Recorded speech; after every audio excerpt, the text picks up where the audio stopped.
예, 국정 혼란과 국가 위기를 불러온 민주당의 의회 독재가 도를 넘고 있습니다. 줄탄핵이 줄기각되면서 헌법재판소에서 제동이 걸렸지만 브레이크가 고장난 기관차처럼 폭주를 멈추고 있지 않습니다. 민주당의 탄핵 성적표는 현재까지 8연패, 8전 전패입니다. 정상적인 팀이라면 팬들에게 사과하고 감독을 교체하고 전략도 바꿀 것입니다. 하지만 민주당은 정신승리로 일관하며 남탓만 하고 있습니다.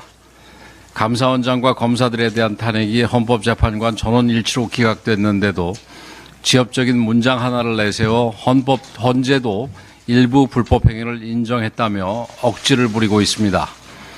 국정마비와 혼란을 불러온 것에 대해 국민께 사과하기는커녕 정부 여당 공격에만 열을 올리고 있습니다. 도둑이 몽둥이를 들고 주인에게 으름장을 놓는 격입니다. 심지어 일부 야권 고위 인사들이 최상목 권한대행에 직접 연락해서 탄핵소추를 경고했다는 이야기까지 나오고 있습니다. 사실이라면 단순한 정치적 협박을 넘어 삼권 분립을 훼손하는 중대한 행위입니다. 한 발 더 나가서 민주당 추미애 의원은 탄핵소추 시 국회가 조사권을 가질 수 있게 해야 한다고 주장했습니다. 입법부가 수사도 하고 탄핵도 추진하겠다는 초헌법적인 발상입니다.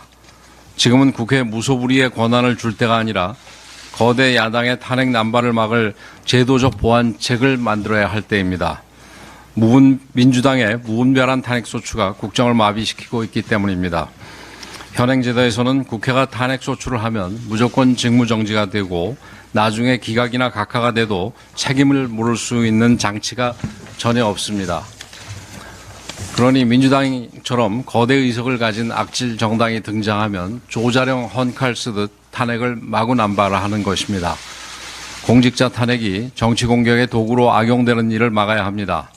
탄핵 소추 시 즉각 직무가 정지되어 있는 문제부터 재검토해야 하고 탄핵 사유에 중대한 하자가 있어 기각이나 각하가 됐을 경우에는 무리하게 탄핵을 주도한 국회의원과 정당에 민형사상 책임을 묻는 방안도 적극적으로 검토할 필요가 있습니다.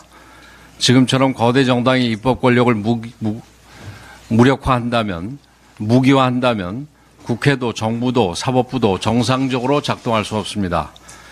더 나아가 민주당은 자신들의 폭주는 돌아보지 않고 대통령을 파면하라며 국민을 선동하고 헌재를 압박하는 데 온 힘을 쏟고 있습니다.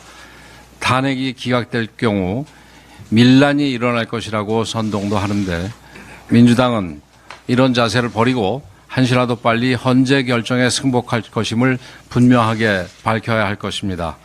또한 헌법재판소는 어떠한 위협에도 흔들리지 말고 오직 법과 원칙에 따라 국민들께서 납득할 수 있는 판결을 내려야 할 것입니다.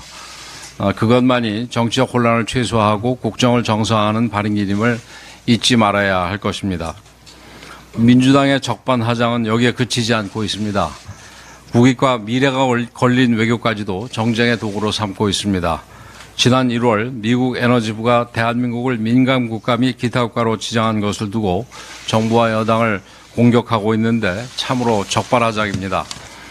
대통령이 탄핵된 상황에서 권한대행까지 탄핵하고 친중 반미 노선의 이재명과 민주당이 국정을 장악한 것이 이번 사태의 가장 큰 원인입니다. 북한은 미국 안보에 직접적인 위협을 주는 테러 지원국이어서 위험 국가로 지정되어 있습니다. 이재명 대표는 그런 북한에 돈을 건넨 혐의가 재판에서 입증됐습니다. 유엔의 대북제재 결의안까지 위반한 것입니다. 입만 열면 반미 정서를 드러내고 한미일 군사협력을 비난하며 북한 지령을 받은 것으로 드러난 민노총과 함께 거리로 나서고 있습니다.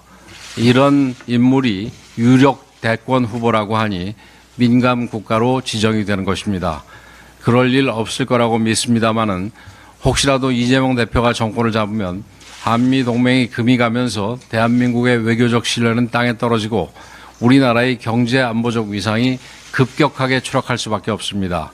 대한민국이 민감 국가가 아니라 위험 국가로 지정될 수도 있습니다. 국익이 걸린 외교 사안을 정쟁에 끌어들이는 민주당을 강력하게 규탄합니다. 국민의힘은 미국의 민감 국가 지정을 엄중하게 인식하면서 정부와 긴밀히 소통하며 가용한 채널을 총동원해서 반드시 해결할 것입니다.